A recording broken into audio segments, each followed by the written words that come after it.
நான் 7 எஸ் சொல்ல போறேன். விரல் விட்டு என்றவங்க எண்ணிக்கலாம். முதல்ல நீங்க முக்கா பங்கா குறைக்க வேண்டிய ஒரு எஸ் இருக்கு சார். அந்த முக்கா பங்கா குறைக்க வேண்டிய முதல் எஸ்க்கு பேரு சுகர். சர்க்கரையே போடாம குடிக்கமாங்க, வேண்டாம். முக்கா சர்க்கரை போட்டு காஃபி இன்னில இருந்து குடிச்சு பாருங்க.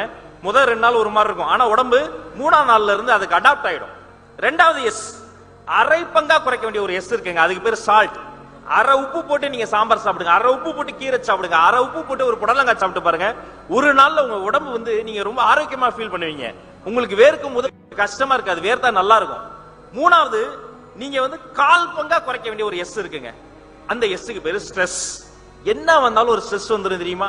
ஃபங்க்ஷனுக்கு டைமுக்கு வரலனா ஒரு ஸ்ட்ரெஸ், டைமுக்கு வந்த பிறகு அது வந்து டைமுக்கு மத்தவங்க வரலனா ஒரு ஸ்ட்ரெஸ். எந்த ஸ்ட்ரெஸ்ஸா இருந்தாலும் 15 நிமிஷத்துக்கு மேல அதை பத்தி யோசிக்க கூடாது. உட்கார்ந்துடலாம். ஒரு 1/4 மணி நேரம் அதை பத்தி யோசிக்க போறேன், நல்லா 1/4 மணி நேரம் பெருமூச்செல்லாம் விட்டுட்டு அதுக்கப்புறம் அதை பத்தி யோசிக்கவே கூடாது. 4வது எஸ், முக்கியமான எஸ்,